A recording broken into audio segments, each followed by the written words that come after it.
Queridos, nós queremos, nessa oportunidade, saudar a todos os irmãos e as irmãs com a paz do Senhor Jesus. Amém?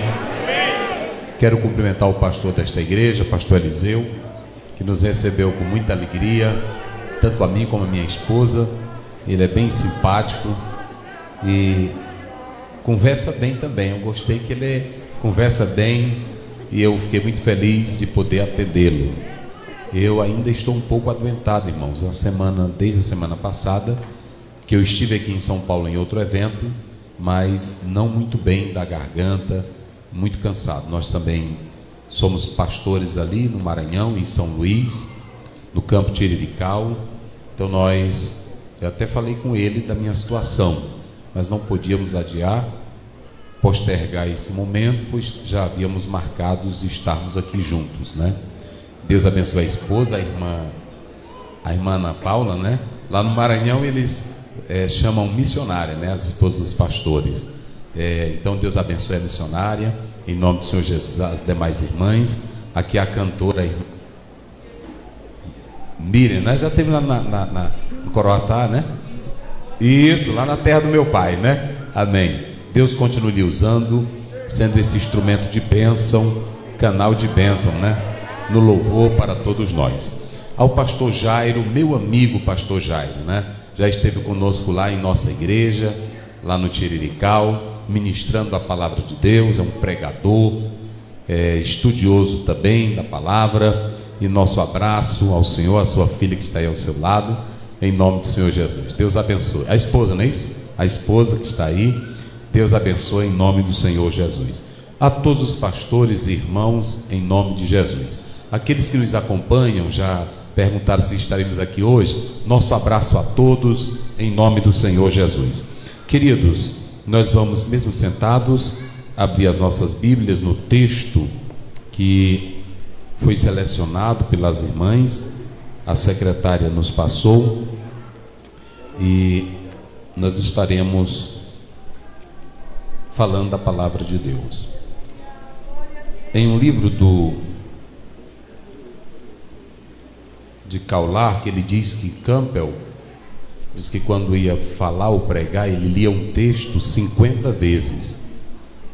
E eu não sou contra, pastor, repetir mensagens, porque cada um tem um dom, cada um tem uma forma de expor a palavra, mas eu não consigo repetir. Então eu tenho que ler tudo novamente, escrever novamente para falar. Então quando eu chego no hotel, eu vou relembrar tudo, vou reler tudo. Por isso eu quero a vossa atenção, porque o que edifica as vossas vidas é o teor da palavra de Deus. Se você não atentar para a palavra, Hebreus 4,12 diz que ela é viva e eficaz e mais penetrante do que uma espada de dois gumes. Penetra a alma, o espírito, e é apta para discernir os pensamentos e intenções do coração. A palavra é a chave, a palavra ela é a essência. Se cada crente se voltar para a palavra, vai ter uma vida frutescente, uma vida fortificada, porque é o lenitivo. Por isso que Pedro diz na sua primeira carta, capítulo 2, verso 2: desejai ardentemente, como um menino recém-nascido, o leite puro, não falsificado, que é a palavra do Senhor. Então, nós queremos dizer à igreja que estaremos trazendo essa palavra, que também eu acredito que quando a igreja escolhe um tema, é porque ela está necessitando, precisando mais e mais ouvir sobre esse assunto. Vamos ler Mateus capítulo 21. Você que tem a sua Bíblia, abra nesse capítulo e vamos ler juntos. Eu vou ler aqui, vocês vão acompanhando, do 18 até o 22. Diz assim: cedo de manhã, ao voltar para a cidade, teve fome. Olha o que ele diz aí: teve fome. Aí você pode marcar essa expressão, teve fome. E vendo uma figueira à beira do caminho, aproximou-se dela, e não tendo achado senão folhas, você marca a palavra folhas, né? E não tendo achado senão folhas, disse-lhe: nunca mais nasça fruto de ti. Jesus está conversando com uma figueira, observem isso, ele está conversando, nunca mais nasça fruto de ti. E a figueira secou-se imediatamente. Ok? 20. Vendo isto, os discípulos admiraram-se e exclamaram. Aqui você tem o efeito emocional, psicológico do texto. Como secou depressa a figueira. Olha as expressões: admiraram e exclamaram, né? Os discípulos ficaram dessa forma. Jesus, porém, lhes respondeu: em verdade vos digo que se tiverdes fé e não duvidardes, não somente fareis o que foi feito à figueira, mas até mesmo se a este monte disserdes: ergue-te e lança-te no mar, tal sucederá. E tudo quanto pedirdes em oração, crendo, recebereis. Amém? Diga comigo, só para memorizar: o poder da oração. Mais uma vez, o poder da oração. Nós iremos falar sobre esses versículos, essa passagem bíblica tirada desse contexto de Mateus 21, e eu quero que você me acompanhe na exposição desse texto bíblico. Primeiramente, irmãos, nós sabemos que no mercado brasileiro, e eu diria também nas livrarias americanas, nós temos bons livros que tratam sobre a oração. Inclusive nós temos livros que são narrativas de homens, biografias de homens que oravam, ok? Isso é muito maravilhoso, isso é muito importante. Às vezes você vai para uma livraria, uma biblioteca, e aí você encontra livro: como orar, o segredo da oração, o poder da oração, como ser um homem de oração, como ser uma mulher de oração, o que é a oração. Que na verdade nós temos diversas teologias sistemáticas que tratam sobre isso. Por exemplo, Charles Rogers dizia que a oração é um monólogo da alma, é um colóquio que você tem com o próprio Deus, é algo bem subjetivo. Ele caracteriza a oração nesse aspecto da subjetividade humana, ok? Essa é a perspectiva dele. Mas, pastor, na verdade, quem é que nos pode dar a essência da oração, o segredo da oração? Há um teólogo brasileiro que diz que a oração é o oxigênio da alma. Vocês podem entender isso? Que a oração é aquilo que nós devemos respirar. Mas você poderia saber o segredo, a necessidade e a importância da oração como oxigênio? Lutero dizia que não começava as 3 primeiras horas do dia sem orar. Prestem bem atenção. Lutero dizia que não começava as 3 primeiras horas do dia sem orar. Que tipo de homem Deus usou para fazer a reforma? Um brincalhão? Um charlatão? Que tipo de homem Deus usou para fazer a reforma? Apenas um homem com teologia do Vaticano? Que tipo de homem Deus usou para fazer a reforma? Quando o Papa disse: é bom que ele negue e não escreva as 95 teses, que ele volte atrás, porque senão ele vai perder a vida. Ele disse: eu vou fazer minha defesa, ainda que lá tenha 200 milhões de demônios, o Senhor Jesus é o meu cartelo forte. E só para vocês terem uma ideia, diz que na noite que ele ia fazer a defesa, um amigo que estava próximo ao quarto dele escutava ele a noite toda gemendo em oração. Não se pode, a grande questão é, a oração, ela não é uma brincadeira. A oração não é um faz de conta. A oração não é o dobrar o joelho e levantar na mesma hora. Oração não é só isso. A oração não é um passeio em uma mata, como muitos querem dizer. A oração é uma rendição da alma e uma dependência plena do Deus Todo-Poderoso. Então Lutero dizia: não comece as primeiras horas do dia sem oração. A primeira coisa, comece o seu dia não com o pé direito, não com o pé esquerdo. Comece com os 2 joelhos dobrados em oração, que não há inferno que vença homem e mulher que vive de joelhos dobrados. Há um autor que diz: só homens que vivem de joelho perante Deus podem estar em pé perante uma sociedade corrupta e pecaminosa. Ok? Então nós podemos analisar que quem tem a receita da oração é a própria Bíblia. E quando nós atentamos para Jesus, basta você ler, por exemplo, São Mateus 24, 41. Jesus disse assim: olha, orai e vigiai, porque na verdade o espírito está pronto, mas a carne é. Veja que Jesus está dando poder à oração. Ouçam bem isso. Ele está dando poder à oração. Ele está dizendo o que é a oração: orai e vigiai. Jesus sabia do valor da oração. Vocês se lembram que um dia Jesus disse assim: orem para que a vossa fuga não aconteça. Observem que Jesus estava falando da importância da oração. Mas a primeira igreja que nasce no Novo Testamento é uma igreja que ora. Basta você ler Atos capítulo 2, verso 42. E perseveravam unânimes na doutrina dos apóstolos, na comunhão e no partir do pão. Mas o que mais?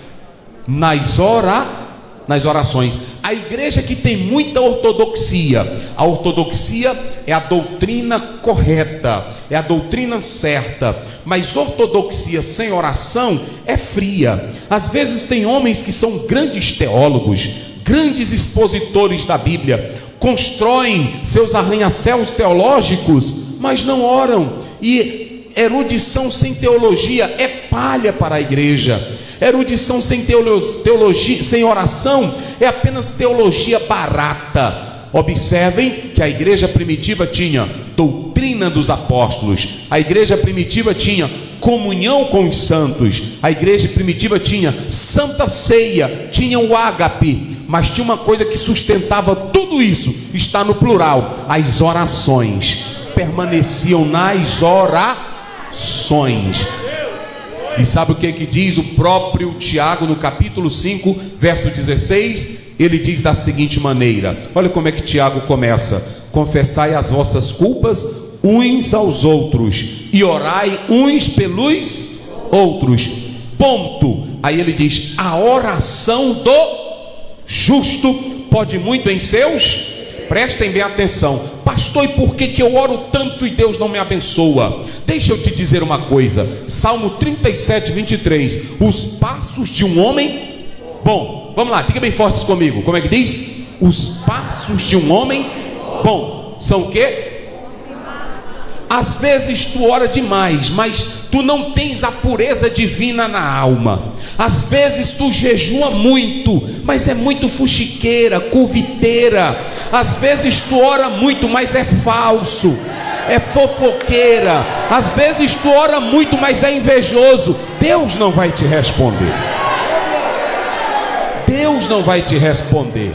Os passos de um homem bom, a Bíblia não diz assim: os passos de um homem que ora muito, porque às vezes você pode orar muito, mas você não tem pureza na alma. Vocês se lembram que Jesus disse lá em João 1: eis aí um verdadeiro israelita em quem não há tolo. Jesus conhecia Filipe, Natanael, Jesus conhecia os dois. Jesus, ele te conhece. E não adianta dobrar 1 hora, 2 horas, 3 horas de joelho, se você não tem um coração bom, se o teu coração não é transformado, se a tua alma não é limpa, lavada pelo sangue de Jesus. Amém? Só quem glorifica a Deus. E às vezes você está aí naquela alegria, naquela coisa, mas não tem uma vida santa diante de Deus. E nós vamos começar por aqui. Deixa eu só dizer uma coisa. Quando nós lemos A.M. Bondes, ele tem um livrinho. Eu peguei esse livro há muito tempo, eu tenho ele na minha biblioteca. E ele é assim: O Poder através da Oração. É um livrinho pequeno, não sei se vocês vão conseguir comprar ele, mas ele diz o seguinte, eu fiz uma citação dele. Ele diz que um ministério pode ser um ministério bem orientado sem oração. Um pastor pode administrar uma igreja como qualquer empresário administra uma fábrica, administra uma loja. Qualquer pessoa pode administrar uma igreja. Ele diz isso: um ministério pode ser bem orientado sem a oração. O pregador pode assegurar sua fama e a sua popularidade sem orar. Às vezes ele tem uma boa dicção, ele tem uma boa retórica, não é assim? Ele é um cara que sabe se comunicar, falar. ele é como um advogado. Eu conheço advogado que pega a Bíblia e em um júri, ele é capaz de fazer você chorar com a emoção dele e com o papel de ator que ele faz.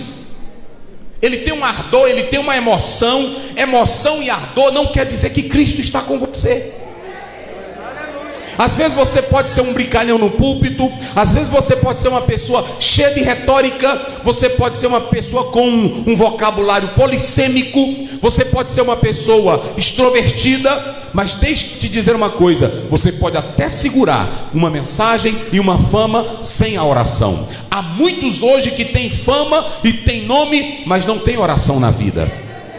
E como é que estão sustentando, pastor Zéu? Estão sendo sustentados pela eloquência, pela inteligência. Tem pessoas que são hábeis, capazes, têm um QI elevado e se desenvolve. Deixa eu dizer uma coisa, ele diz que a maquinaria da igreja, ela pode funcionar sem o óleo da oração. Ai, pronto, tem irmão que é todo ajeitadinho, o secretário, o tesoureiro, não é assim? A diretoria é toda cheia de detalhezinho, mas ninguém ora, são cheios de coisinha, são frios, não tem os olhos da fé para ver o sobrenatural.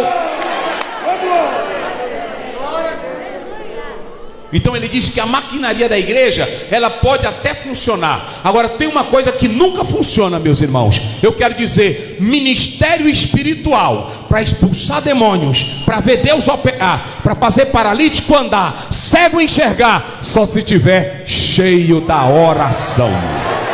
Levante a sua mão comigo e diga: precisamos do poder da oração. Então escutem bem, Paulo diz assim em 1 Tessalonicenses 5,17: orai sem cessar. Por que Paulo disse isso? Porque se eu quero um ministério de sucesso, se eu quero uma vida abençoada, se eu quero uma igreja próspera, essa igreja precisa viver no poder da oração. Mas vamos lá, essa pequena passagem que nós separamos e que vocês escolheram, do 18 até o 22, ouçam bem, prestem bem atenção aqui para mim. Ela é curta, ela está aqui, mas está também em Marcos. Depois você pode ler 11, 12, do 20 até o 24. Essa passagem também está em Marcos. E eu aprendo 5 coisas na análise desses versículos, que nós estaremos discorrendo aqui com vocês. A primeira coisa é que você, quando lê os 2 evangelhos, Mateus e Marcos, você vai perceber que eles foram independentes na metodologia de escrever o evangelho. Cada um teve a sua própria particularidade. Por exemplo, o método de Mateus é um método tópico, é um método geral. O método de Marcos, que ele adota aqui, é o método cronológico.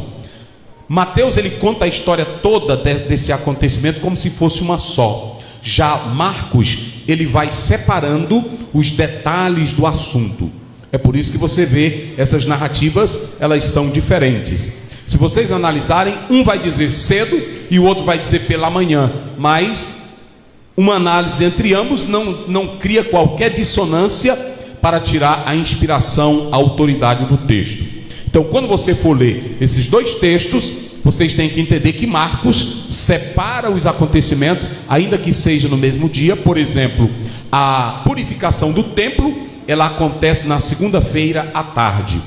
E quando você chega na terça-feira, ainda na parte da tarde, Jesus fala isso, e quando é na terça-feira, vai acontecer o milagre da figueira, que nós já estaremos falando aqui. Mas a primeira coisa aqui é você fazer essa separação, ok? A segunda coisa que você tem que analisar aqui dentro desse aspecto é a questão da figueira. Por que, pastor? Porque a figueira, Deuteronômio 8:8 diz que ela é muito comum na Palestina, mas também em algumas regiões da Índia já existem a figueira. E aí, se vocês analisarem bem, dentro da perspectiva bíblica, como nós estamos apresentando aqui, algumas chegam até 9 metros de altura. Se você pegar 1 Reis, capítulo 4, verso 25, a figueira fala de algo que ela pode produzir. Ela pode produzir figos, está aqui no original grego, siken é a palavra para figueira, aquilo que produz figos. Mas essa figueira, que algumas espécies podem chegar a 9 metros de altura, essas figueiras que nós estamos falando, alguns dizem que ela poderia começar o seu fruto em fevereiro, amadurecendo no mês de março, e outros dizem que poderiam ser colhidos no mês de outubro, segundo algumas concepções. O certo é que nós temos os figos temporãos, que são aqueles que são dados fora do tempo. Eles aconteciam de brotos já um pouco velho do ano anterior, e aí eles dariam essa produtividade. E eles falam dos figos novos, que seriam maiores, tendo uma perspectiva melhor, porque já vinham de brotos mais novos. Se vocês analisarem, aqui há um aspecto também espiritual da figueira, porque se você ler Gênesis capítulo 3, versos 6 e 7, a figueira foi das folhas delas que, na verdade, o próprio Adão e Eva fizeram vestes ou tentaram se cobrir dos seus pecados, quando descobriram que estavam nus. Então aqui você tem um exemplo espiritual. Mas alguns dizem que a figueira, quando ela vai dar o fruto, vem primeiro no mês de fevereiro, e consequentemente as folhas aparecem depois. Ou seja, primeiro vem os frutos e depois vem as folhas, o que seria provavelmente no mês de abril. E aí vocês têm essa estrutura toda do que é apresentado aqui sobre a figueira. Veja que eu estou falando de elementos botânicos que fazem parte dessa estrutura da figueira, para que você possa entender o que Jesus vai fazer com ela. Interessante é que essa figueira, na verdade, muitos frutos, eles são derrubados pelos ventos quando estão maduros. Quando você vai para Apocalipse capítulo 6, versículo 13, a Bíblia fala do balançar da figueira. Ou seja, então está declarando aqui pelo texto que haveria um balançar da figueira, que os frutos iriam cair antes deles amadurecerem. Então toda essa perspectiva, ela volta-se para essa figueira. Mas na verdade nós podemos analisar que a figueira, ela é símbolo de Israel. Ouçam bem isso, a figueira é símbolo de Israel. E quando nós começamos a atentar para isso aqui, Jesus, ele sai da casa de alguns dos discípulos. A Bíblia não diz, mas ele sai da casa de alguns dos discípulos. Ele dormiu a noite de domingo na casa de um dos discípulos dele, e ele se levantou cedo e partiu rumo a Jerusalém. Se vocês analisarem, a Bíblia não diz, mas quando Jesus vai, a Bíblia diz que ele tem fome. Alguns teólogos perguntam por que Jesus tem fome logo cedo da manhã. Será se ele não fez o de jejum? Por que ele teve fome? Eu acredito que é devido Marcos 1,35, que a Bíblia diz que Jesus levantava de madrugada para fazer o quê? Vamos lá, me ajude, para fazer o quê? Orar. Prestem minha atenção, por isso que eu disse que aqui o exemplo é de Jesus. Jesus não levantava de madrugada para comer, Jesus levantava de madrugada para orar. Tem muito irmão que vai fazer vigília hoje, aí eles dizem, vamos passar a noite em oração. Leva bolo, leva frito, leva pão, leva tudo. Aí ele vai ali, bota o joelho 2 minutos no chão e levanta. Aí ele vai lá e tora um pedaço de pão grande, uma copada de café. Aí deita no chão, dorme 2 horas. Aí volta de novo. E ainda cita a Bíblia. Nem Jesus orou a noite toda, ele ia e vinha. Isso não é oração e nem vigília. A Bíblia diz que Jesus passava a noite toda em oração. Diga bem forte, Jesus passava a noite como? Em oração. E quando foi pela manhã, ele teve fome. Então alguns biblistas acreditam em Marcos 1,35 que a fome dele é porque ele passou a noite toda orando, e quando ele partiu já foi para o trabalho. E quando ele vai caminhando, a fome bateu. Prestem bem atenção, que aqui nós vamos ter 2 problemas que eu tenho que pregar para vocês, porque são irmãos inteligentes, e não adianta a gente ficar só no fogo, porque se alguém perguntar para você, você não vai responder. Por que ele teve fome se ele era Deus? Aí aqui o autor está declarando o lado humano de Jesus.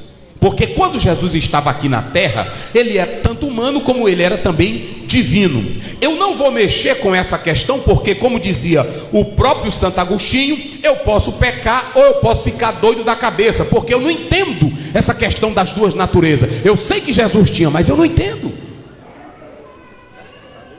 Basta tão somente eu crer e entender isso pela fé. Agora, se eu ficar tentando raciocinar pelo campo teológico para explicar como era, por que uma hora ele era divino, ele era humano. Vocês querem um exemplo? Se você abrir a sua Bíblia agora, não abra agora, se você pegar a sua Bíblia e abrir ela em Mateus 17, 27, quando os homens chegaram para cobrar impostos para Jesus, Jesus disse assim: vai lá, Pedro, lança um anzol nas águas e vai vir um peixe. Olha, preste bem atenção nisso. Vai vir um peixe e você vai pegar o peixe. Em um do peixe que vai vir tem um estáter que valia 4 diárias de um trabalhador. Aí ele tira e diz: paga por mim e por ti. Eu pergunto a vocês, Jesus sabia onde estava a moeda? Sabia ou não sabia? Vamos lá, me ajude a pregar. Jesus sabia onde estava a moeda? Se você pegar Marcos 9, 33, 34, os discípulos vêm conversando. Quando chega em casa, aí eles estão sentados, Jesus diz assim: o que é que vocês vinham conversando? Não, nada não, Jesus. Sim, vocês vinham discutindo, querendo saber quem era o maior. Foi assim ou não foi? Sim ou não? Está na Bíblia ou não está? Se você abrir a sua própria Bíblia em João 2,25, a Bíblia diz: e não precisava. O homem que mais trabalhou para conhecer a alma humana, a mente humana, foi Freud. E quem mais conheceu para entender a mente de criança foi Piaget. E lá em João 2,25 a Bíblia diz: Jesus não precisava que ninguém falasse do homem, porque ele conhecia e sabia o que estava dentro do homem. Só quem adora esse Jesus, diga glória a Deus. Diga comigo assim: Jesus sabe o que há dentro de mim. Aleluia.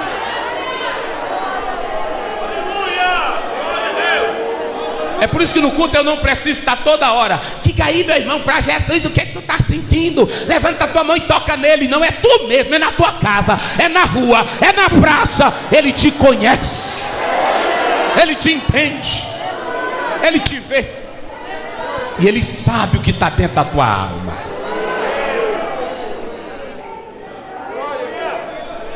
Mas só que tinha momento que Jesus era humilde.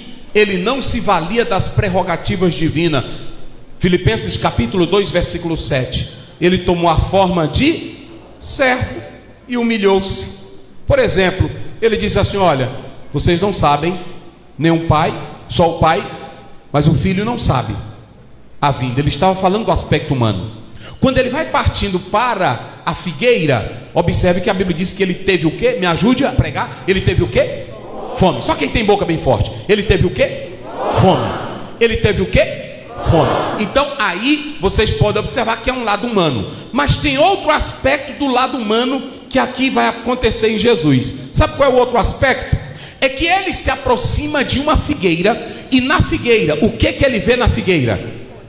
Ah, vamos lá, me ajude. Ele vê só o quê?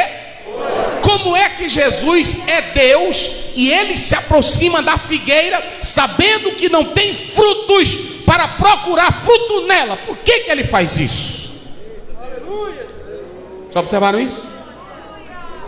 Se você pegar mais de 30 comentários bíblicos, 29 vão dizer assim: aqui é para mostrar o lado humano de Jesus. Ele não usou das prerrogativas divinas. Eu já digo diferente: Jesus sabia que lá não tinha frutos.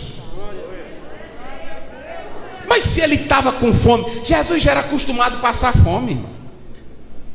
Se ele passou, foi 40 dias, está lá em Mateus 4, primeiro, e teve fome. E agora só de uma noite, de domingo para segunda. Ele pega aquele momento e todo mundo olhando para ele, ele diz assim: eu estou com fome.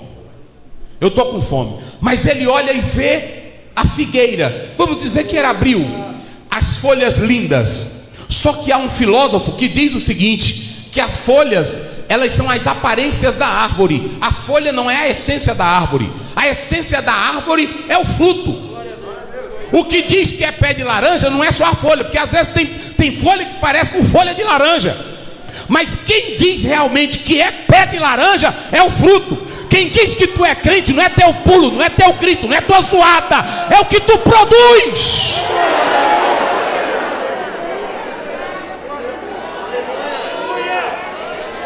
Quem glorifica a Deus? Às vezes tem irmão que ele é uma farofa zona dentro da igreja, mas é mais ruim do que o Satanás. Às vezes tem irmã que é lá aqui dentro, aleluia, glória a Deus, eu estou cheia, é só folha, é só aparência. Mas Jesus vai chegar pertinho de ti e ele vai dizer algo para ti esta noite. Só quem crê nisso, diga glória a Deus. Diga comigo, hoje Jesus, não, mas diga com força, hoje Jesus vai pelar a árvore aqui.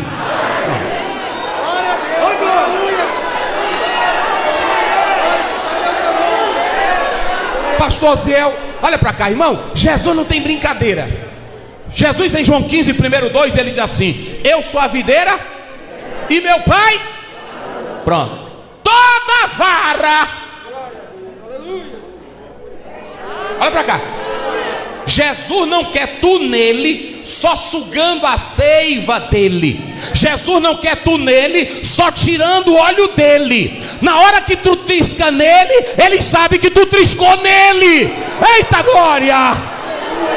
A mulher que sofria 12 anos do fluxo de sangue, naquele momento que ela tocou em Jesus, ela estava derramando sangue. O particípio presente grego diz isso. Aí no meio da multidão, Jesus, ela não vê, ela disse: eu vou tocar e ninguém vai ver. Eu não vou tocar nem na roupa, nas bordazinhas, lá no cantinho que um judeu usava. Ela tocou, Jesus parou. Alguém me tocou, olha para cá.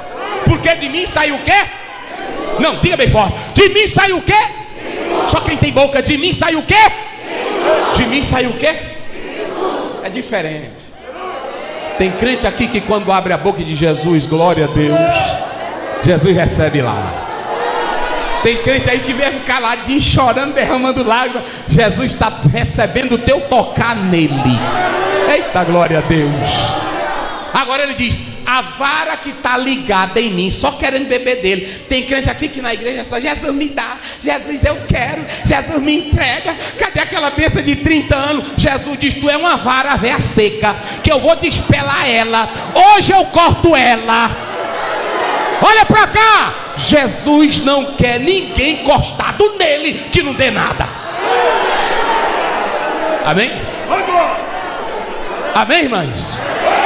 Amém, irmãs? E eu vou mostrar na Bíblia, olha para cá. Ele não quer ninguém encostado. Ele diz assim, João 15:2: a vara que não dá fruto, o que ele diz que é para fazer? Corta. E o que mais? E João Batista piorou para ti. Mateus 3:10. Já está posto o quê? Machado. Tem duas coisinhas para crente ruim. Primeiro é machado. Deus não tem coisa boa para quem não presta. Ele tem machado, sim ou não? Cadê as irmãs santas de Deus aí? Se tu é uma crente serva de Deus, irmã, tu tem bênção de Deus, tu tem cura, tem maravilha. Amém, sim ou não? Agora se tu não presta, ele tem machado. É a verdade da Bíblia. Tu pode ser chique, tu pode ser rica, tu pode ter bolsa da Carmen Stephanie, tu pode ter tamanco lindo, tu pode ter teu closet com várias roupas, tu pode ter as tuas bolsinhas dentro de casa, tu pode ter 3 carros na garagem, mas se tu não prestar, o machadinho tá bem na raiz da árvore. É assim. Tá assim na Bíblia ou não tá? Tá na Bíblia ou não tá?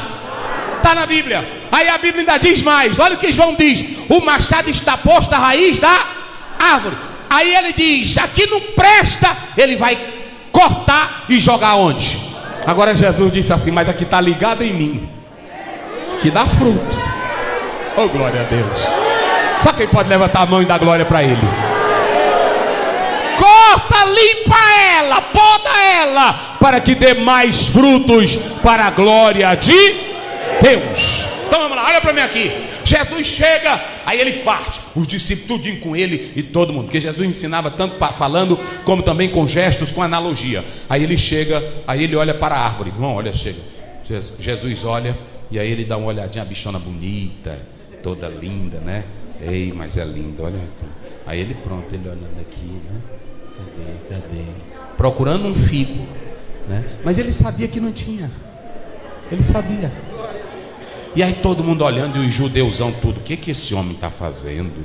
rabinozão bonito, conhecedor da Torá, dos 613 preceitos, conhecedor do aramaico, e aí pronto, tudo olhando. E Jesus, que o ensino de Jesus, irmão? A gente é que tem, eu li um teólogo que diz assim, a teologia de Deus ela é tão simples, que quando Deus chamou Israel, Deus disse assim, tu falarás ao teu filho, está lá em Deuteronômio 6, 5, 7, tu falarás ao teu filho ao deitar, ao levantar, ao acordar. Aí ele disse assim, e quando teu filho perguntar, ele disse assim, pastor Eliseu, e Deus, e quando o filho perguntar, que pedras são essas? Aí o pai chegava, meu filho, essas pedras aqui, tu não sabe não. Não, está lá em Josué 3. É porque um dia Israel passou pelo Jordão, a pé enxuto, e aí Deus segurou as águas lá naquele montão, e mandou que a gente fizesse umas pedrinhas aqui. Não é assim? É assim que Deus ensina. Pegue um livro de Karl Barth para tu ler ensino sobre Deus, para ver se tu aprende alguma coisa. Pegue um livro de Paul Tillich para você ler sobre Jesus. A primeira coisa que eles começam a teodiceia, o aspecto cristocêntrico. Meu Deus, o que é isso? Não é assim? Aí pronto, vai falar sobre a trindade. Essa pericorese, aí irmão, o que é pericorese? Pensa que é uma pira, ele não sabe nem o que é. A Bíblia é tão simples. Tu fala aos teus filhos, papai, o que é isso? Esse montão de pedra, filho? É porque Deus libertou nós. E aí olha aqui, olha, é para tu ver. É assim que se ensina Deus. Olha para cá, Deus não é objeto de debate acadêmico. Deus não é objeto de academia de doutores. Deus é Deus, e basta você crer nele pela fé. Hebreus 11:6. Todo aquele que se aproxima de Deus, olha para cá, se aproximou dele, não é perguntando. Se você lê do Scott, se você lê Ambrósio, aí pronto, aproximou de Deus, não é perguntando como é que eu vou entender ele, que é o tamanho dele, como é a cor dele. Não, é tu se aproximar, não pergunte mais nada, se aproxime crendo, e todo aquele que se aproxima crendo, ele é galardoador dos que o buscam. E aí Jesus olhou, olhando. Os discípulos tudinho olhando, que Jesus ensinava era assim. Olhando.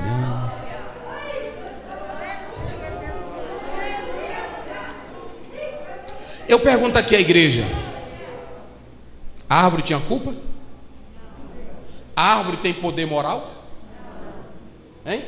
Tem poder moral? A árvore peca? Por que Jesus amaldiçoou a bichinha?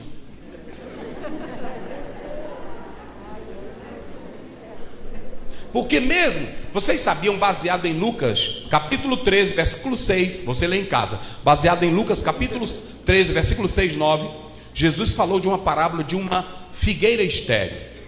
Possivelmente essa figueira aqui, ela era estéril. Jesus sabia que ela não tinha frutos.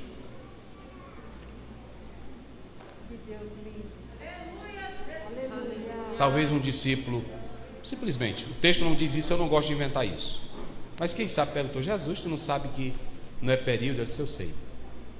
Mas ele olha para ela e diz, nunca mais, conversando com ela: isso aqui é coisa de doido, isso aqui é coisa de crente. Vou logo dizer para ti, crente é ter essas loucuras. Crente anda no meio da rua, né? Querido Jesus, sozinho aqui. Meu Deus, meu Pai Celestial, não é assim, Aí a pessoa está doida, não é assim? É, não é? Está doido, virou doido. Irmã, pronto, está na prova. Meu Pai do céu. Às vezes tu está lá lavando a roupa ou passando pano na casa. Quando dá fé, tu começa a cantar um hino que tu não sabe nem de quem é. Sim ou não? Isso aí é cântico espiritual, irmão. É na hora que tu começa a cantar que tu não sabe o que é e tua alma se alegra. É assim que Deus faz. É desse jeito que Ele faz. Isso é coisa de crente. Vai conversando sozinho aqui, às vezes até tu topa num negócio. Meu Jesus, não é assim? Aí desperta o Pai Celestial. É assim, mas aí vai alegre de novo, né? Assim, começa de novo. É desse jeito. Então Jesus olha, quando não vê nada, aí ele olha e diz: nunca mais, na autoridade, nunca mais. Ora, se ela era estéril, coitada. Olha para cá, irmão, dinheiro não tem poder moral. Olha para mim aqui, Deus serve para vocês. Tem irmão que fica: eu não quero dinheiro, porque o dinheiro pode me fazer pecar. Não, quem peca é ter o coração ruim. Dinheiro é neutro, não é assim? Você pode pegar $1 milhão, 300 milhões. Se o teu coração não prestar, não é o dinheiro que não presta, não. Dinheiro é bom, a gente precisa dele. Agora, se o teu coração não prestar, está lá em Mateus 15:19, é dele que sai o que não presta, se tu não for transformado. Mas dinheiro não peca. Eu não quero dinheiro, vem muito irmão. Eu não quero dinheiro porque eu posso perder minha salvação, quero ficar pobre. Isso aí é conversa de quem não quer trabalhar, irmãos. É ou não é, pastor? É conversa de quem não quer trabalhar. É diferente, tem muitos crentes que mandam dizer, eu quero ser santo, eu quero que Jesus volte. Há um teólogo, Berto Roda, que ele diz o seguinte: tem gente que peca pelo excesso, mas tem gente que peca pela omissão também. Não quero isso. A irmã aqui que é crente, ela pode usar uma roupa bonita, sim ou não? Pode, irmã? Você pode ir num salão, ajeitar seu cabelo, comprar uma roupa linda, sim ou não? Não tá essa bem aqui a minha. Eu digo, todo dia tu compra uma roupa pra ti. É porque ela não compra por mim, todo dia ela usava uma roupa nova. Aí alguém diz assim, isso é luxúria. Não é quem tem condição. Agora tu não tem, fica calado. Sim ou não? Porque tem uns que Deus dá. Pronto, Paulo diz que é melhor dar do que receber. Está lá em Atos 20. Tem uns que Deus dá mais. Pronto, agora, deixa eu dizer uma coisa para vocês. Dinheiro não peca, roupa não peca, poder não peca, joia não peca. Quem peca é você. A árvore, ela não tinha pecado. Mas por que Jesus amaldiçoou a árvore? Coitadinha dela. Porque tinha uma coisa, se ela não tivesse fruto, mas tinha uma coisa que ela podia dar. Ela podia dar o quê, irmã? Ela podia dar sombra. Ela podia dar abrigo. Porque lá em 1 Reis 4:25 diz que algumas tribos de Israel se assentavam debaixo da figueira. Irmão, tu tem que dar pelo menos folha. Eita, glória. Irmão, tem crente que não dá nada. Não é assim? Tem crente que não dá nada. Ele não dá uma madeira, ele não dá um capim, ele não dá nada. Porque Paulo lá em 1 Coríntios 3, ele diz que tem 3 coisas que um crente faz. Ele dá ouro, prata e pedras preciosas. Agora o crente que não presta, ele diz, ele dá capim, madeira e feno. Tudo isso aí é coisa rápida. É coisa rápida. Tem irmão que a oração dele é oração capim. Botou bem aqui na mesma hora, pega. Pronto, acabou, né?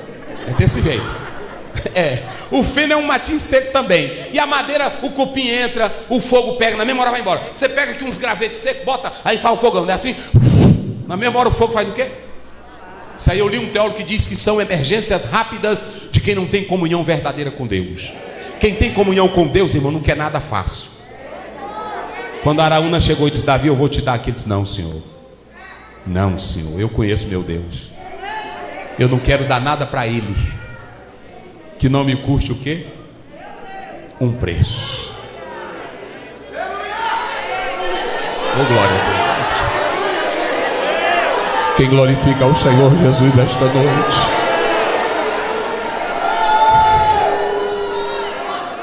Jesus chega e olha para a árvore e ele vê um monte de judeu. Irmãos, é a entrada de Jesus em Jerusalém. São os momentos finais da vida dele.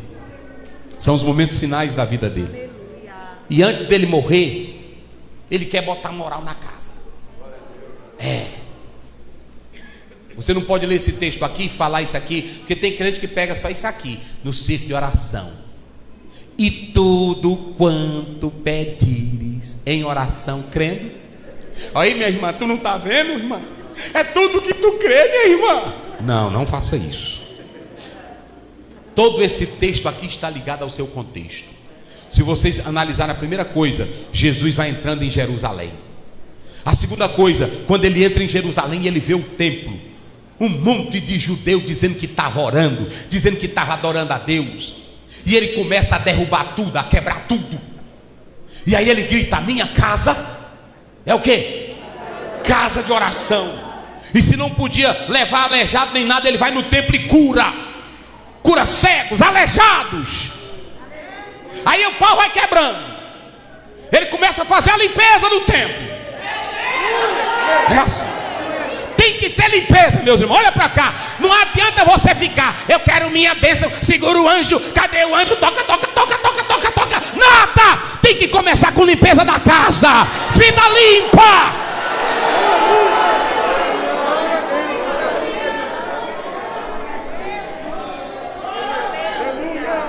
Ele chega e olha os grandões, judeus, rabino, Tudinho, irmão, olha para cá. Eles estavam se preparando para a Páscoa. E do mesmo lado que estava se preparando para a Páscoa, estava se preparando para matar Jesus. Olha que crença, meus irmãos. Vocês estão vendo como o negócio é sério? Vocês estão vendo? Nesse texto aqui ele fala dos dois filhos, um que obedece, o outro que não obedece. Ele começa o templo. Aí, quando ele sai, Jesus já está na terça-feira, Jesus está zangado. Aqui Jesus está zangado. Aqui Jesus está zangado, eu logo dizer para vocês. Porque crente que ama Jesus tem raiva do pecado, tem raiva de bagunça. É assim.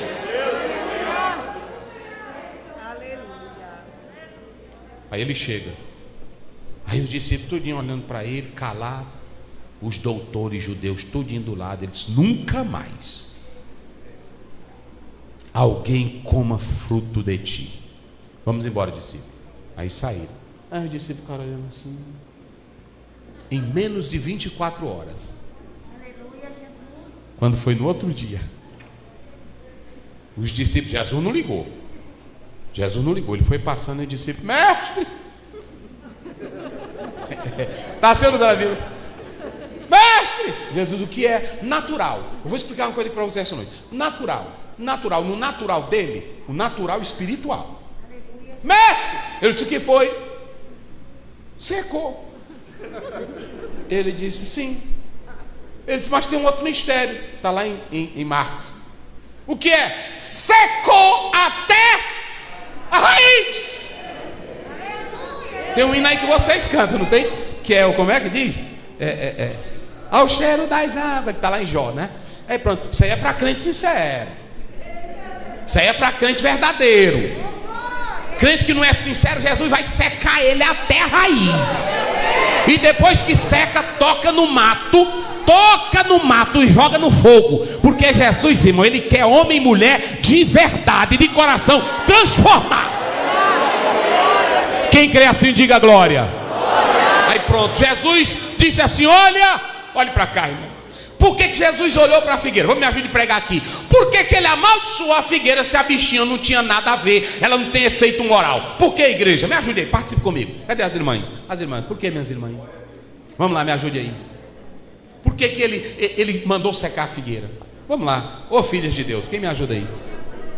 Hein? Para servir de exemplo para quem? Ah, olha aí quem já explicou. Para servir de exemplo para os bichos velhos que produziam nada. Raça de quê? De víbora. Cobra. Tem irmão aqui na igreja que ele não produz nada. Ele é cobra só para olhar para culto. Ele senta em banco só para ficar olhando. Ele critica o glória, o aleluia, o dízimo, a oferta. Ele não dá nada.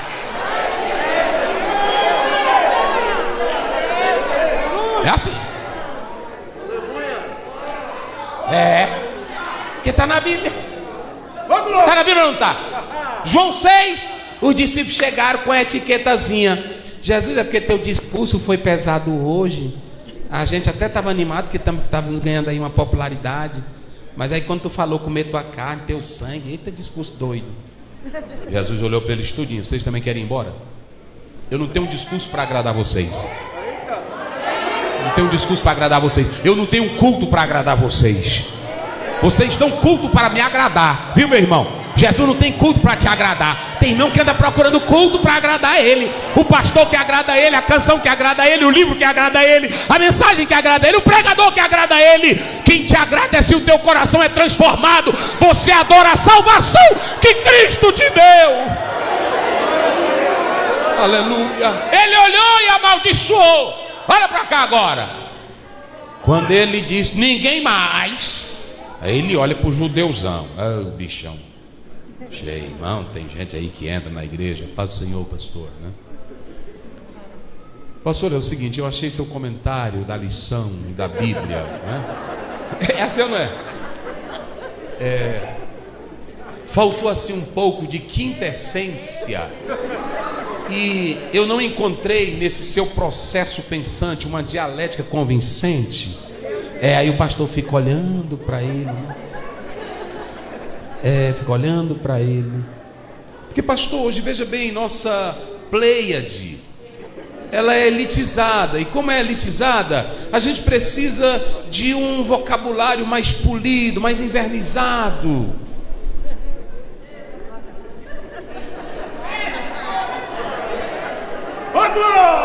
Árvore seca. Olha para cá, olha para cá. Árvore seca não balança folhas. Olha para cá, igreja. Árvore seca não balança folhas. Árvore seca não tem sombra para dar. Árvore seca não tem brilho nem beleza para expressar. Árvore seca, olhe para cá. Árvore seca, vocês se lembram do que lá em Juízes, quando Abimeleque mandou matar todos os irmãos dele, um que escapou, Jotão, ele diz: tu és um espinheiro, tu não és árvore, tu és um espinheiro, de ti só sai fogo. Tem irmão que ele só sai fogo da boca dele. Não é fogo do Espírito Santo, não. É fogo de desgraça, é fogo de tristeza. Tem irmão que vem conversar com a gente: pastor, ontem eu lhe vi o senhor morto. Não é assim? Eu disse: irmão, amanhece o dia, mal chega na casa da gente. Não é assim? É crente assim, tem crente que é desse jeito. Pastor, isso não dá certo não, pastor, larga isso de mão, pastor. É um espírito, não tem nada para dar. É ou não é? É Bíblia, meus irmãos. Tudo dele é assim. Eu sou o seguinte, irmão, toda pessoa que se aproxima de mim, tem até irmão talvez lá no Tirirical me ouvindo nessa hora. O líder de mocidade chega: pastor, é porque eu quero fazer o maior congresso. Deus pode fazer. Mas nós não temos dinheiro. Não, Jesus dá um jeito, rapaz, faz aí. Pronto. Aí um outro pastor chega: pastor Zé, eu quero fazer uma congregação grande. O que o senhor diz? Eu disse: se tu quiser fazer até maior do que o Templo Central, faz. Né, pastor? Pronto, eu sou assim. Tá ela que me conhece. Tudo que a pessoa chega, o irmão chegou para mim e disse: pastor Ziel, eu acho que eu vou ser prefeito dessa cidade. Eu disse: com certeza. Eu sabendo que eu não ia, porque eu não tenho estrutura. Mas eu não vou desanimar ele. Não é assim? Eu não vou desanimar ele. Eu cheguei numa cidade, eu não vou dizer o nome dela, mas uma cidade grande, e esse irmão vendendo algumas coisas. Eu não vou dizer também o que ele vendia, senão ele vai me ouvir e vai saber o que eu estou falando. Aí ele chegou, e aí eu sentei lá e comecei a conversar, e comprei umas obras. Aí ele disse: pastor, eu quero lhe dizer que eu vou ser prefeito dessa cidade. Eu fiquei assim, né? Que eu gosto de pessoas sonhadoras. Eu disse: rapaz, Ele disse: você, pastor. Eu disse: então, eu pensei logo, ele tem alguma coisa, ele tem para pensar assim, porque sempre é bom a gente pensar pelo menos um pouquinho de azeite na botija, sim ou não? Tem irmão que quer pensar, não tem nenhum azeite na botija. Diz um escritor, Swindoll, ele diz que Deus faz com um pouquinho que tu já tem. É ou não é? Se tu não tem nada, Deus não vai te dar nada. A Bíblia diz: até aquele que tem o que tem, que não fez nada, vai ser tirado, e ele dá para o que tem mais. Está na Bíblia ou não está?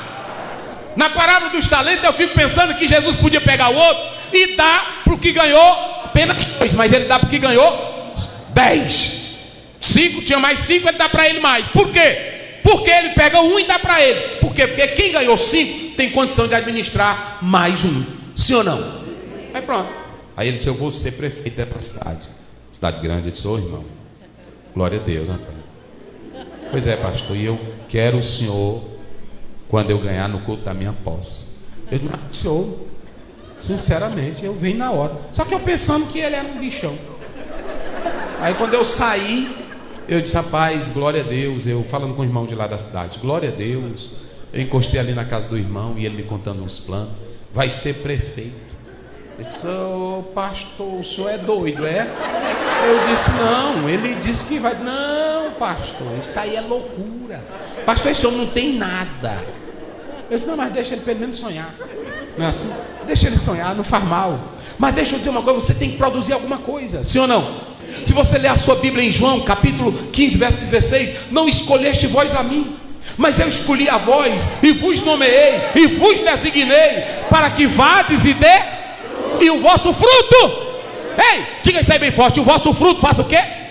Pronto. Tem irmão que entra um mês, um ano, aí já saiu da igreja. Para tu ser bênção, tu tem que ficar até o fruto permanecer e Deus ser glorificado na tua vida. Quem crê, diga glória a Deus. Pronto. Sabe como é que Paulo orava? Está lá em Filipenses capítulo 1, verso 9 até o verso 11. Ele diz assim: peço-vos isto, que o vosso amor aumente em ciência. Até o teu amor, irmão, teu amor não pode ser bobinho, rei, não. Besta. Teu amor aumente em ciência. Porque tem irmão que tem um amor rei besta. Ei, irmão, tudo que é de Jesus eu amo. Não vai nessa não. Porque tem muita gente aí dizendo que é coisa de Jesus e é do diabo. Tu vai amar? Sim ou não? Tem muito macumbeiro aí que diz que ama Jesus e faz a macumba da linha preta. Tu vai amar agora? Que o vosso amor aumente em ciência e em entendimento. Aí ele diz assim: e para que vocês sejam santos, sem nenhum nenhuma culpa, irrepreensível até o dia de Jesus Cristo. Verso 11: cheios de frutos de justiça por Jesus Cristo, para louvor e glória de Deus. Só quem acredita diga glória a Deus. Amém? Então Jesus olha e só vê folha. E a irmã falou, Jesus olhou para Israel e disse assim: Israel, vocês têm beleza, vocês têm brilho, vocês têm estrutura, vocês têm a Torá, vocês têm religiosidade, vocês têm ritualismo, só folhas. Eu disse de Bondes, ele disse que os nossos púlpitos hoje são pobres de homens de oração. As nossas orquestras são pobres de homens e mulheres de oração. Os nossos cultos são pobres de homens e mulheres de oração. Hoje, quando a gente chama a igreja para orar, com 10 minutos o irmão já está se levantando. Como é que nós vamos enfrentar o império das trevas se nós não oramos? Se nós não buscamos a Deus? E olhe bem para mim aqui esta noite, deixa eu dizer, retórica bonita não sustenta a igreja, orquestra linda é importante, mas não sustenta a igreja, teologia bonita é importante, mas não sustenta a igreja. Sabe o que sustenta a igreja? É um endemoniado entrar por aquela porta gritando, e aqui tem um homem de Deus, uma mulher de Deus para expulsar. É uma alma cansada e faminta, escravizada, está entrando aqui, e você tem a vida de Jesus para falar para ela.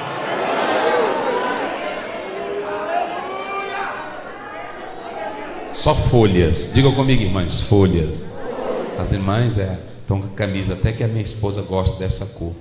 Parabéns, rosa, né? Que ela ama essa cor aí.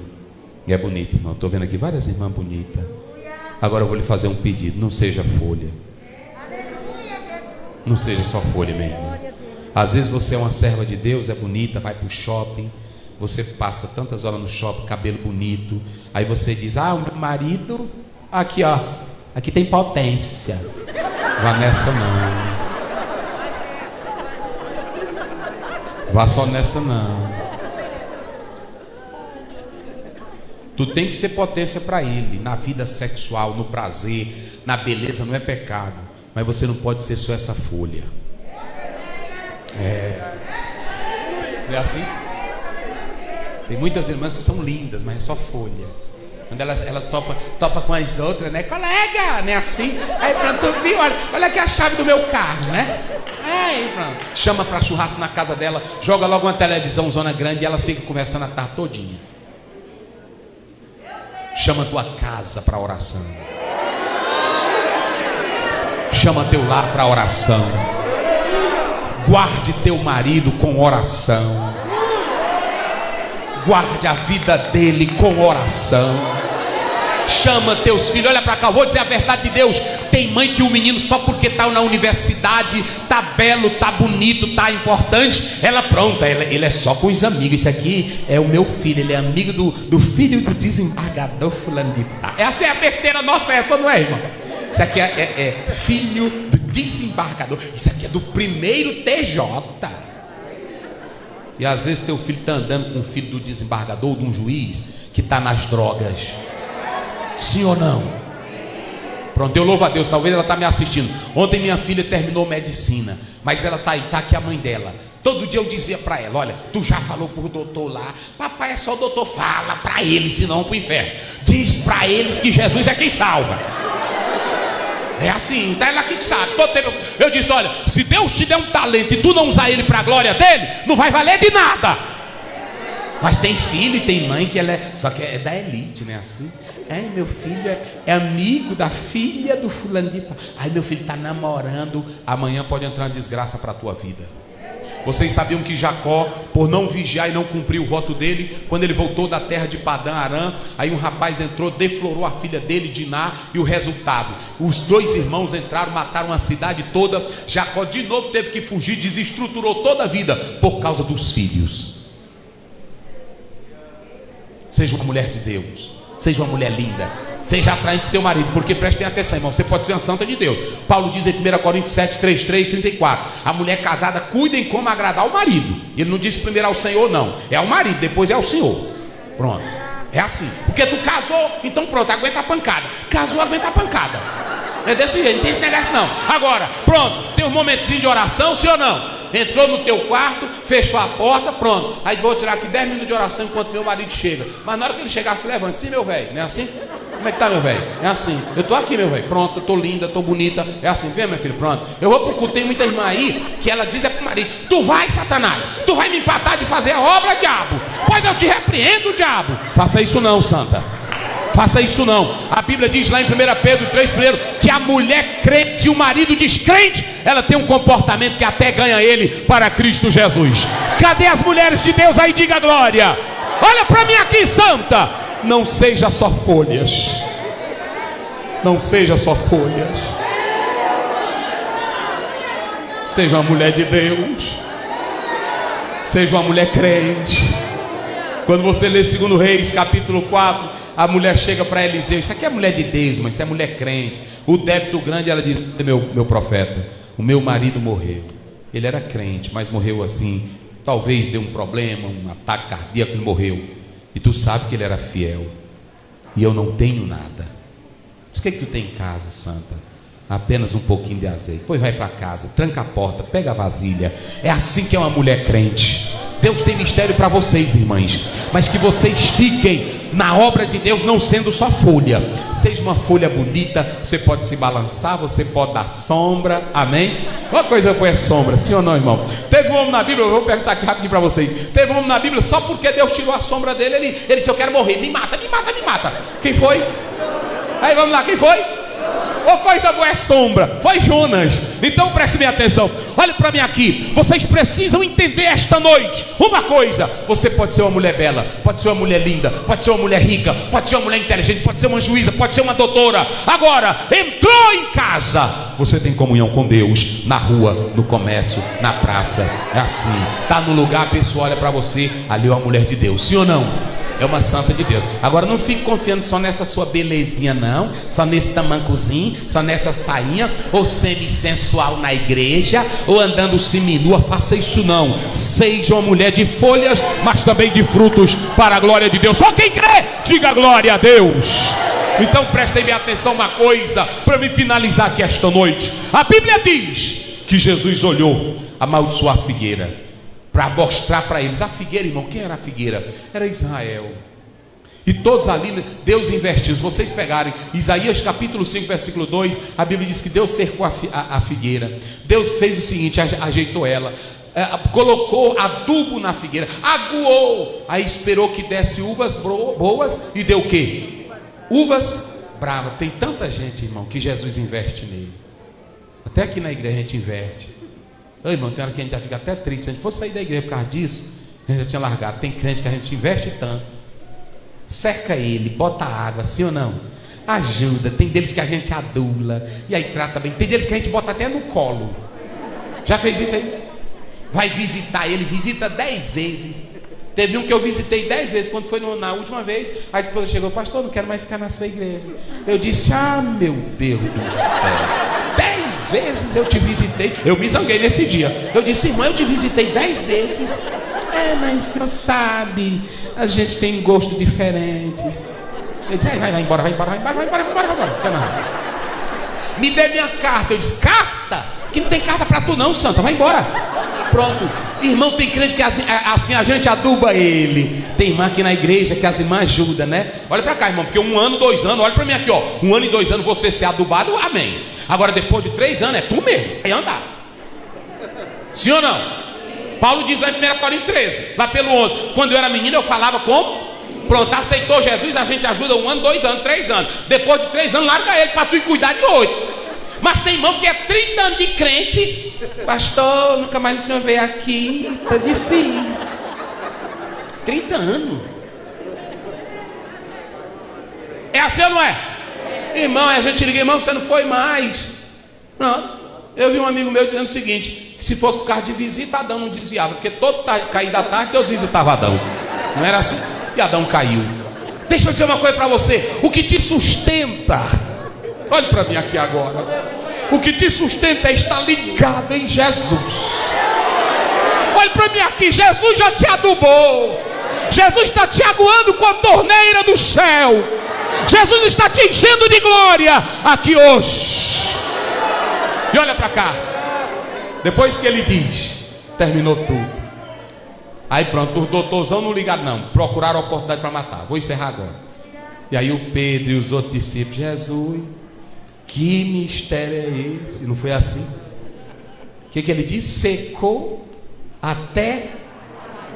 Aí irmão, Jesus vai abrir aqui, pastor Eliseu, um sobrenatural.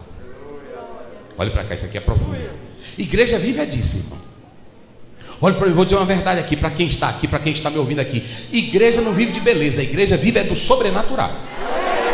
Nenhuma pessoa procura essa igreja porque tem um pastor inteligente. Nenhuma pessoa procura essa igreja porque ela tem um melhor cantor. Procura porque tem problema na alma, e só quem resolve o problema na alma é Jesus. Só quem resolve o problema de pecado é Jesus. Sim ou não? Pronto. Aí eles disseram, Senhor, secou. Não tinha nada a ver com a questão. Mas Jesus abre um parênteses. Meus filhinhos, se vocês, é aqui, se vocês tiverem fé, está bem aqui no meu texto, olha aqui, ó, legorumin ean eketepistin, pistin, no nominativo é pis, sabe o que quer dizer? Se vocês tiverem, digam comigo bem forte, fidelidade. Vamos lá, diga bem forte o quê? Fidelidade. Grite comigo, lealdade. Não sair. Vai, não sair do tronco. Ficar no tronco. Pits. Essa fé aqui, ela tem dois sentidos. Ela tem um sentido de doutrina, mas ela tem um sentido de lealdade a Deus, e ela tem um sentido de lealdade ao ensino. Pizza aqui é a fé no Deus que existe, no Jesus que existe, que Ele é capaz de prover e fazer tudo. Isso é pizza. Se tiverdes fé e não, vamos lá, e não o quê? Não, toda a igreja, não o quê? Não, diga bem forte comigo, não o quê? Diacritete. Olha essa palavra aí, diacritete.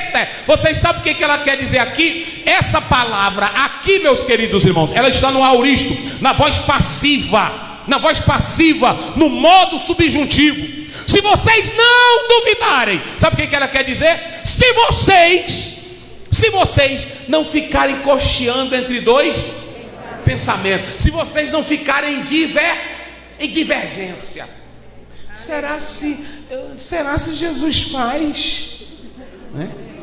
Até chia. Se Jesus faz, não é assim?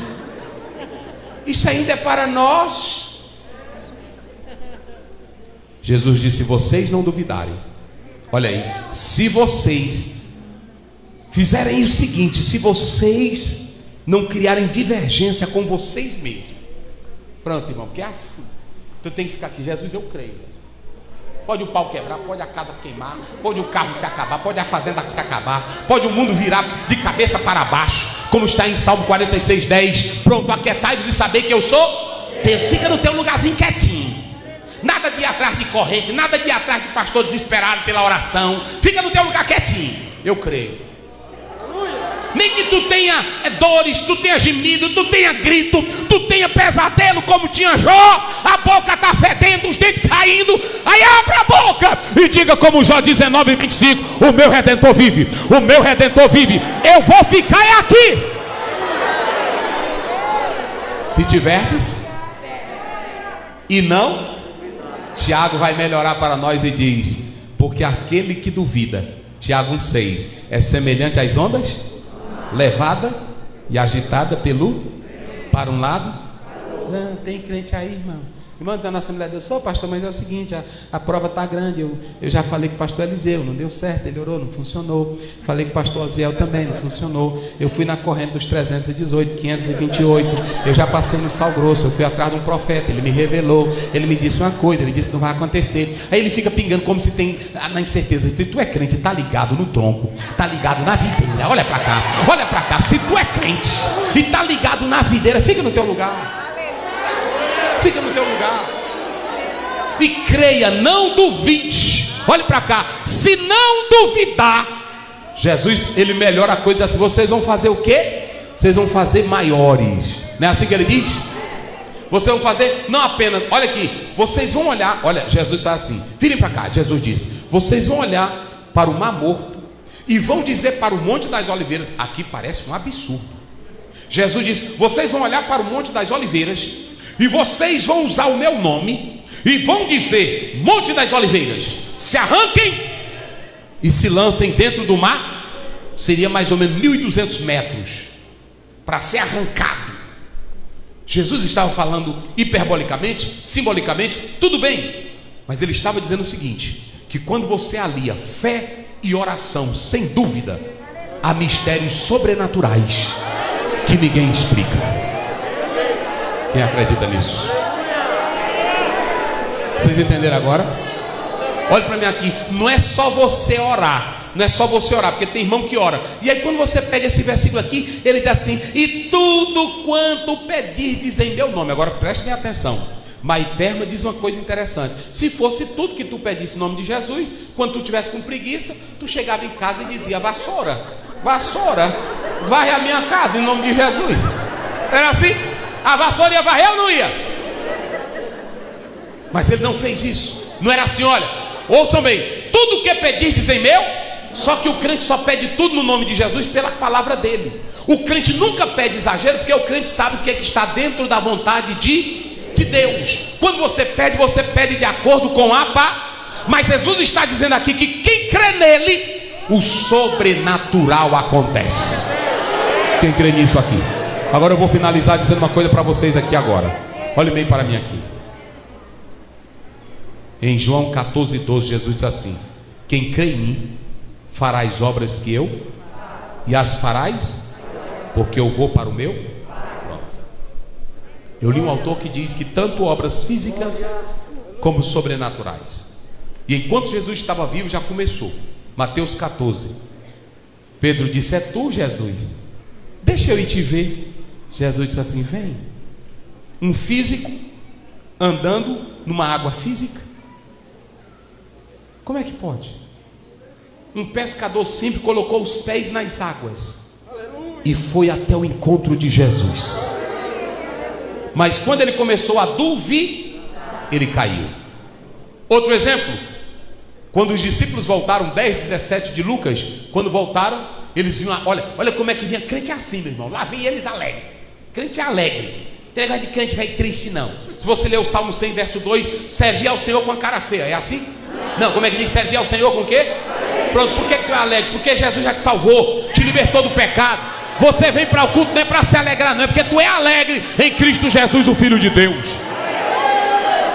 Senhor, a Bíblia diz que eles regressaram, os 70, regressaram alegre, dizendo, até os demônios no teu nome nos submetem. Já imaginaram, irmãos, simples pescadores? Então olha para mim aqui. Eu quero dizer que pelo poder da oração, diga comigo, a oração, ela tira a aparência. Igreja que ora, não tem como ter aparência nela. Altar que ora, não tem como ter aparência no altar. Mocidade que ora, eu estou falando que ora mesmo e conhece Bíblia, não tem aparência, porque a oração ela nos transforma em Cristo. Ela nos transforma. E em segundo lugar, digam comigo, a oração, ela não nos deixa viver no campo da dúvida. Quando você ora, você não vive no campo da dúvida. Quem ora, pode a coisa não dar certo, mas ele sabe, Deus está fazendo a vontade dele. E em último lugar, diga comigo, quem ora, mas diga bem forte, quem ora, vive o sobrenatural. Eu estou pedindo a Deus. Agora há pouco o irmão perguntou quantos anos de ministério eu tenho. De pastor é 25, mas eu comecei jovem. Há muito tempo que eu prego a palavra. E eu estou sempre dizendo a Deus, Senhor, eu quero o sobrenatural na minha vida. Porque olhe para cá, irmãos. Pegue o registro de como a Assembleia de Deus começou. O sobrenatural é Deus agindo em você. O sobrenatural é Deus falando com você. Era assim que era Jonathan Edwards, era assim que era João Calvino, era assim que era Lutero. Esses homens diziam que falava com Deus e ouviam a voz de Deus. E Deus quer te usar com o sobrenatural. Fique de pé. Se tem alguém para Cristo aqui esta noite, vem aqui à frente. Nós queremos orar por você. Tem alguém que deseja Cristo? Tem alguém que deseja aceitar Jesus como Salvador? Coloque a mão no seu coração. Coloque a Bíblia no banco. Coloque a mão no seu coração. E olhe para mim aqui agora. Eu quero dizer uma coisa para esta igreja. Vocês podem cada vez mais sacudir o lugar onde vocês moram, vivendo o sobrenatural de Deus. Nós podemos sair daqui dizendo, como está em Atos 3:6, Pedro disse: eu não tenho prata, eu não tenho ouro, mas o que eu tenho eu te dou. Em nome de Jesus, levanta e anda. Dizem que um dia o Papa estava contando um dinheiro, e aí foi chegando um teólogo, e quando esse teólogo chegou, ele disse: olha, a igreja está tão rica que nós não precisamos dizer como Pedro, não temos prata nem ouro. E ele olhou para o Papa e disse: é verdade, mas também o senhor não pode dizer levanta e anda. Tem muita gente que tem um ouro e que tem a prata, mas ouro e prata sem a oração no meio não vale nada. Quem crê no sobrenatural? Quem quer viver o sobrenatural de Deus? Você quer ser usado com curas? Você quer ser usado com maravilhas? Você quer ser usado com o poder de Deus? Agora abra sua mão aí em nome de Jesus, pela fé. Meu Deus, meu Pai, esta noite nós falamos a Tua palavra, Senhor, e ela diz aqui claramente que aqueles, Tu mesmo disseste, que ter fé e não duvidar, vai dizer para o monte se lançar ao mar. Que ter fé e não duvidar farão coisas maiores. Eu quero te pedir agora, Senhor, cada crente ouviu a Tua palavra esta noite, cada irmã ouviu a Tua palavra esta noite. Enche cada um com a Tua glória agora, Senhor, e que cada crente aqui viva o sobrenatural pela fé. Cada irmã que veio aqui esta noite, nesse evento de senhoras, de mulheres, e aonde tem muitos varões, homens de Deus, nós queremos viver o sobrenatural. O Senhor vai te dar autoridade agora para expulsar demônios. O Senhor vai te dar autoridade agora, autoridade para expelir enfermidades e doenças. O Senhor vai te dar autoridade santa de Deus para você colocar ordem na sua casa, porque tu és uma mulher escolhida pelo Senhor também. O Senhor vai te dar autoridade nesta noite para desfazer as obras do diabo. Pela fé, sinta o toque da palavra de Deus que foi ministrada. Receba o milagre, receba o batismo com o Espírito Santo, receba a cura divina, e que o Senhor Deus te abençoe em nome de Jesus. Que todos digam glória a Deus.